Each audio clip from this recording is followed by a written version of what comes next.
എൻ്റെ പേര് lily George. ഞാൻ കണ്ണൂർ ജില്ലയിൽ മടക്കാട് എന്ന സ്ഥലത്ത് സെൻറ്റ് ജോർജ് മലങ്കര കത്തോലിക്ക ഇടവകാംഗമാണ്. ഞാൻ 2022 സെപ്റ്റംബറിലാണ് ആദ്യമായി ഉടമ്പടി എടുത്തത്. ഉടമ്പടി എടുത്ത് 3 മാസം വരെ എനിക്ക് എൻ്റെ നിയോഗങ്ങളൊന്നും സാധിച്ചില്ല. ഞാനിവിടെ പുതുക്കിയതിന് ശേഷം എനിക്കെൻ്റെ നിയോഗങ്ങൾ ഓരോന്നായി സാധിക്കാൻ തുടങ്ങി. ഞാൻ ഉടമ്പടി എടുക്കാൻ കാരണം ഞങ്ങൾക്ക് വളരെ ഒരു സാമ്പത്തിക ബാധ്യതയുണ്ടായിരുന്നു. അതുപോലെ ഞങ്ങളുടെ വീട് പണിതിട്ട് അതൊന്ന് പൂർത്തിയാക്കാൻ സാമ്പത്തിക ബാധ്യത മൂലം ഞങ്ങൾക്ക് സാധിക്കാത്ത അവസ്ഥയായിരുന്നു. ഉടമ്പടി എടുത്ത് കുറച്ച് മാസങ്ങൾക്ക് ശേഷം അത്ഭുതകരമെന്നോണം 8 വർഷമായിട്ട് ഞങ്ങളുടെ വീട് പുതുക്കി പണിയാൻ സാധിക്കാത്ത വിധം ഞങ്ങളിങ്ങനെ തടസ്സപ്പെട്ട് നിൽക്കുകയായിരുന്നു. ഉടമ്പടി എടുത്ത് 2-3 മാസങ്ങൾക്ക് ശേഷം എൻ്റെ ബന്ധുക്കൾ എൻ്റെ അക്കൗണ്ടിലേക്ക് പൈസ ഇട്ടുകൊണ്ട് വീട് പണി തുടങ്ങിക്കോ ചെയ്തോ എന്നും പറഞ്ഞ് പൈസ ഇട്ട് തന്നു. അതെങ്ങനെ സാധിച്ചു എന്ന് പരിശുദ്ധ അമ്മയുടെ അത്ഭുതം ഒന്നുകൊണ്ട് മാത്രമാണ് എന്ന് ഞാൻ വിശ്വസിക്കുന്നു. അങ്ങനെ വീട് പണി ചെയ്യുവാനും പൂർത്തിയാക്കുവാനും സാധിച്ചു. അതോടൊപ്പം ആ തുകയിൽ നിന്ന് തന്നെ ഞങ്ങൾക്ക് ഞങ്ങളുടെ കടങ്ങളും ഏറെക്കുറെ വീട്ടുവാൻ സാധിച്ചു. പിന്നീട് ഞങ്ങൾ 18 വർഷമായി ഒരു സ്ഥലം വിൽക്കാൻ വേണ്ടി ആഗ്രഹിച്ച് പ്രാർത്ഥിച്ചുകൊണ്ടിരുന്നു. അത് ഒരു തരത്തിലും നടക്കുന്നില്ലാത്ത അവസ്ഥയായിരുന്നു. ഞാൻ 3ാമത് പുതുക്കലിന് ശേഷം ഇവിടെ വന്ന് ജോസഫച്ചനെ കണ്ട് ഞങ്ങളുടെ സ്ഥലത്തിൻ്റെ ആധാരത്തിൻ്റെ കോപ്പി ജോസഫച്ചൻ മാതാവിൻ്റെ രൂപത്തിൽ മുട്ടിച്ച് പ്രാർത്ഥിക്കുകയും വെഞ്ചരിച്ച ഒരു കാശ് രൂപം വിൽക്കേണ്ട സ്ഥലത്ത് കുഴിച്ചിടാൻ പറഞ്ഞ് അച്ഛൻ ആവശ്യപ്പെടുകയും ചെയ്തു. അത് പ്രകാരം ഞാൻ ആ കാശ് രൂപം ഞങ്ങൾക്ക് വിൽക്കേണ്ട സ്ഥലത്ത് കൊണ്ടുപോയി കുഴിച്ചിടുകയും ഉടമ്പടി ഉപ്പ് ആ സ്ഥലത്ത് വിതറുകയും ചെയ്തു. 2-3 മാസങ്ങൾക്ക് ശേഷം തന്നെ യാതൊരു പ്രതിസന്ധിയും കൂടാതെ ഞങ്ങൾക്ക് ആ സ്ഥലം ഒരു നല്ല വിലയ്ക്ക് വിൽക്കുവാൻ സാധിച്ചു. കൂടാതെ എൻ്റെ മകൻ BCom പഠിച്ചിട്ട് ഒരു 5-8 വർഷമായി ജോലിയൊന്നും ചെയ്യാതെ അവന് സിനിമാ മേഖലയിൽ പ്രവർത്തിക്കാനാണ് ആഗ്രഹം എന്ന് പറഞ്ഞ് സിനിമയിൽ പ്രവർത്തിച്ചു കൊണ്ടിരുന്നു. അവിടെ അസിസ്റ്റൻറ്റ് ഡയറക്ടറായി അവൻ വർക്ക് ചെയ്തുകൊണ്ടിരുന്നു. ഞങ്ങളെല്ലാം പല പ്രാവശ്യം ആവശ്യപ്പെട്ടു, ഒരു ജോലിക്ക് പോകാൻ വേണ്ടി ആവശ്യപ്പെട്ടെങ്കിലും അവൻ അതിൽ താല്പര്യമില്ലായിരുന്നു. ഞാൻ ഉടമ്പടിയിൽ നിയോഗം വെച്ച് പ്രാർത്ഥിച്ചതിൻ്റെ ഫലമായി അവന് ദുബായിൽ ഒരു നല്ല ജോലി ലഭിക്കുകയും അവിടെ ഇപ്പോൾ ജോലി ചെയ്തു വരുന്നു. അക്കൗണ്ടൻ്റായി അവന് ജോലി ലഭിച്ചിട്ടുണ്ട്. അതുപോലെ ഉടമ്പടി നേർച്ച വസ്തുക്കൾ ഉപയോഗിക്കുക വഴി എനിക്കും എൻ്റെ കുടുംബാംഗങ്ങൾക്കും വളരെയേറെ രോഗസൗഖ്യങ്ങളും അത്ഭുതങ്ങളും ഒക്കെ ഉണ്ടായിട്ടുണ്ട്. 28 വർഷം പഴക്കമുള്ള എൻ്റെ ഇടത് കൈയിലെ തള്ളവിരലിൻ്റെ ഒരു നഖം കേടായി അത് കറുത്ത് ഒരു തരത്തിലും അത് സുഖപ്പെടാത്ത വിധത്തിലിരിക്കുകയായിരുന്നു. ഞാൻ 2-3 പ്രാവശ്യം വിശ്വാസപ്രമാണം ചൊല്ലി ഉടമ്പടി തൈലം ആ നഖത്തിൽ പുരട്ടുകയും പിന്നീട് ഞാൻ ആ കാര്യം മറന്നു പോവുകയും ചെയ്തു. കുറച്ച് ദിവസങ്ങൾക്ക് ശേഷം യാദൃച്ഛികമായി ഞാൻ എൻ്റെ നഖത്തിലേക്ക് നോക്കിയപ്പോൾ അവിടെ ഒരു പുതിയ നഖം രൂപപ്പെട്ടിരിക്കുന്നതാണ് എനിക്ക് കാണുവാൻ സാധിച്ചത്. അതുപോലെ ഞാൻ എനിക്ക് 52 കിലോ തൂക്കമുണ്ടായിരുന്നു. പിന്നീട് ഞാനങ്ങ് മെലിഞ്ഞ് എനിക്ക് വല്ലാത്ത ഒരു ശരീരത്തിന് ക്ഷീണിക്കുന്ന ഒരവസ്ഥയായി തീർന്നു. ഡോക്ടർമാരെ കണ്ട് ചോദിച്ചപ്പോൾ നിങ്ങൾ ഭക്ഷണം കഴിച്ചാൽ മതി, കുഴപ്പമൊന്നുമില്ല എന്നൊക്കെ പറഞ്ഞ് അവർ മരുന്നൊന്നും തരാതെ വിടുകയായിരുന്നു. ഞാൻ കഴിക്കുന്നൊക്കെ ഉണ്ടായിരുന്നു, പക്ഷേ എൻ്റെ ശരീരം ഒരു തരത്തിലും നന്നാകുന്നില്ലായിരുന്നു. ഞാനങ്ങ് മെലിഞ്ഞ് വല്ലാതായിത്തീരുമായിരുന്നു. ഒരു 40 കിലോ ആയി. അങ്ങനെ ഇരിക്കെ ഞാൻ മാതാവിനോട് പ്രാർത്ഥിച്ച് വിശ്വാസപ്രമാണം ചൊല്ലി ഉടമ്പടി തൈലം കൊണ്ട് കുരിശ് വരയ്ക്കുകയും ഉടമ്പടി നേർച്ച വസ്തുക്കൾ ഉള്ളിലേക്ക് കഴിക്കുകയും ചെയ്തതിൻ്റെ ഫലമായി എനിക്ക് 10 കിലോ വെയിറ്റ് കൂടുകയുണ്ടായി.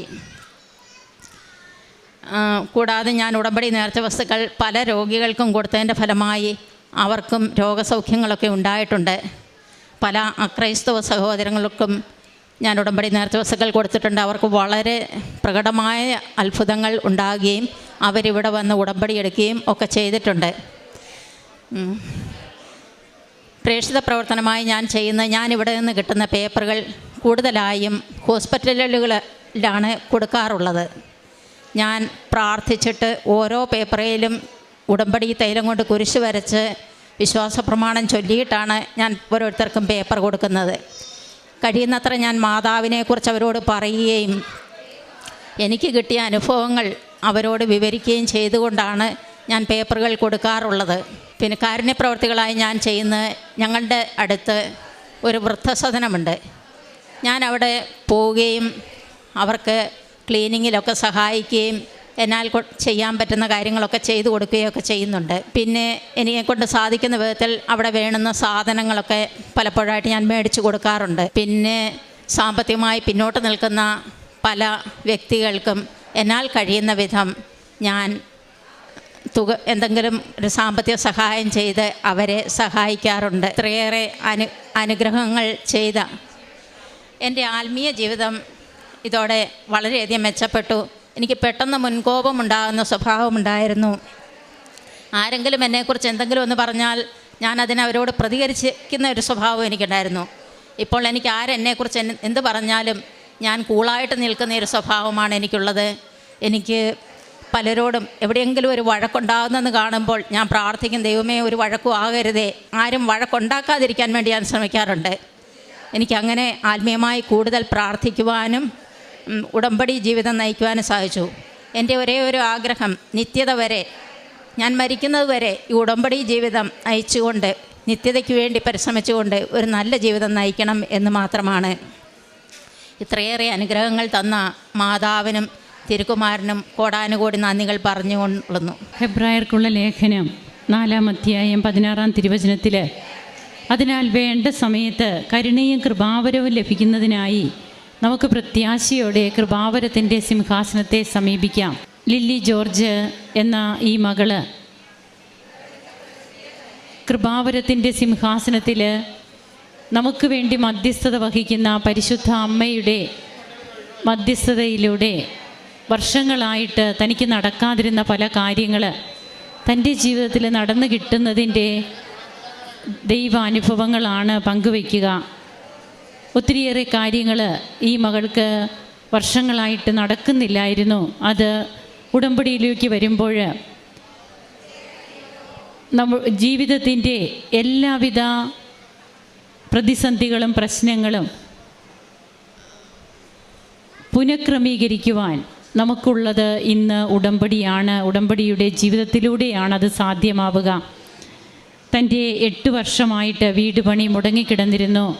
ഉടമ്പടി എടുത്തതിന് ശേഷം അതുപോലെ കടബാധ്യതകൾ തങ്ങൾക്കുണ്ടായിരുന്നു. ഉടമ്പടി എടുത്തതിന് ശേഷം ബന്ധുക്കളൊക്കെ തന്നെ ഒരുമിച്ച് കൂടി തങ്ങൾക്ക് വേണ്ടത് ചെയ്തു തന്നു.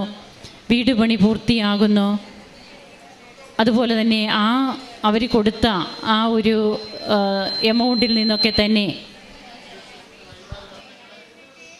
കടബാധ്യതകളും നീങ്ങുവാനായിട്ട് അതിനുമിടയായി എന്നാണ് നാം കേട്ടത്.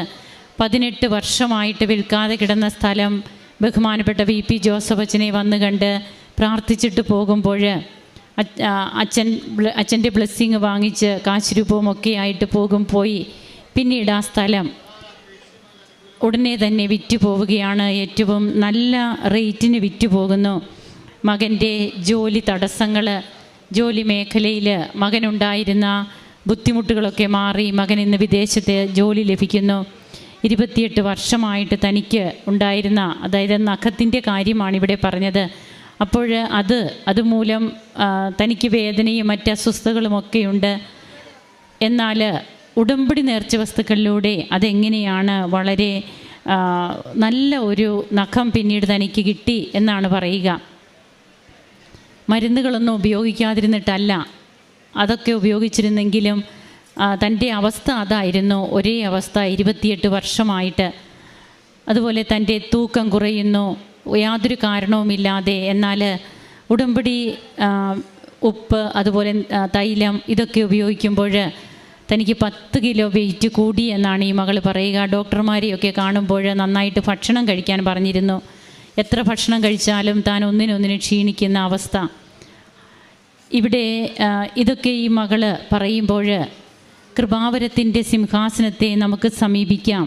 നമുക്ക് വേണ്ടി കരുണയും കൃപാവരവും ലഭിക്കുന്നതിനായി പ്രത്യാശയോടെ കൃപാവരത്തിൻ്റെ സിംഹാസനത്തെ സമീപിക്കാമെന്ന തിരുവചനമാണ് നാം കേട്ടത്. ജീവിതത്തിലെ ഒത്തിരിയേറെ കാലതാമസമുള്ള കാര്യങ്ങൾ അത് അമ്മയുടെ മാധ്യസ്ഥത്തിലേക്ക് കൊണ്ടുവരുമ്പോൾ അമ്മ നമ്മുടെ ജീവിതത്തിൽ വരുന്ന മാറ്റങ്ങളിലൂടെ മാത്രമാണ് ഇതെല്ലാം നടക്കുക. എനിക്ക് ദേഷ്യമൊക്കെ ആയിരുന്നു, ഒന്ന് പറഞ്ഞ് മറ്റൊരു വാക്ക് പറയുമ്പോൾ ഞാൻ ദേഷ്യപ്പെടുമായിരുന്നു. എനിക്കിന്ന് ആ സ്വഭാവം മാറി, ആത്മീയ ജീവിതത്തിൽ മാറ്റങ്ങൾ വന്നു. എൻ്റെ മരണം വരെയും ഞാൻ ഈ ഉടമ്പടിയിൽ തന്നെ തുടരാനാണ് എനിക്ക് ആഗ്രഹം. ഇതൊക്കെ ഇന്നത്തെ ഉടമ്പടി അനുഭവങ്ങളിലൂടെ ഓരോ വ്യക്തികളും പറയുകയാണ്. അതായത് അവർക്കിനി പിന്തിരിഞ്ഞൊരു നോട്ടമില്ല. കണ്ണൂരിൽ നിന്ന് വന്ന് ഇത്രയേറെ സമയമൊക്കെ ഇവിടെ നിന്ന് ഉടമ്പടി പുതുക്കി സാക്ഷ്യം പറഞ്ഞൊക്കെ പോകുമ്പോൾ തീർച്ചയായും അതൊക്കെ കാണിക്കുന്നത് ഈ ഒരു ഈശോയുടെ സ്നേഹത്തിലേക്കുള്ള ആ ഒരു നിലപാട് തന്നെയാണ്. ഇതൊക്കെയാണ് ജീവിതത്തിൽ നമുക്ക് വരുന്ന മാറ്റങ്ങളിലൂടെ കിട്ടുന്ന കൃപാവരം. ഇവിടെ അത്ഭുതങ്ങളും അടയാളങ്ങളും ഒക്കെ ഒത്തിരിയേറെ സംഭവിക്കുന്നു എന്ന് നാം പറയുമ്പോഴും ഇത് നടക്കുന്നത് വേറൊന്നും കൊണ്ടല്ല, വ്യക്തികൾ മാറുന്നത് മൂലം മാത്രമാണ്. അവരുടെ ജീവിതത്തിൽ അവർക്ക് ബോധ്യങ്ങൾ കിട്ടുന്നത് വഴി മാത്രമാണ്. അതുകൊണ്ട് തന്നെയാണ് ഉടമ്പടിയിലൂടെ മാത്രം പുനഃക്രമീകരിക്കുന്ന ഒരു ജീവിതമെന്ന് നമുക്ക് പറയാനായിട്ട് കഴിയുക. തനിക്ക് തൻ്റെ കുടുംബത്തിന് ലഭിച്ച കൃപകൾക്ക് ഈ മകൾ നന്ദി പറയുമ്പോൾ നമുക്കും കരങ്ങളടിച്ച് ദൈവത്തെ ആരാധിക്കാം. യേശുവെ നന്ദി, യേശുവെ സ്തുതി, യേശുവെ ആരാധന. അത്യപൂർവ ദൈവാനുഭവങ്ങൾ ഇനി നിങ്ങൾക്കും സ്വന്തം. ഈ യൂട്യൂബ് ചാനൽ ഇതുവരെ സബ്സ്ക്രൈബ് ചെയ്തിട്ടില്ലെങ്കിൽ ഇപ്പോൾ തന്നെ സബ്സ്ക്രൈബ് ചെയ്യുക. ഈ വീഡിയോ ഇപ്പോൾ തന്നെ നിങ്ങളുടെ സുഹൃത്തുക്കൾക്ക് ഷെയർ ചെയ്തുകൊണ്ട് കർത്താവിൻ്റെ പ്രേക്ഷിതരാകുക.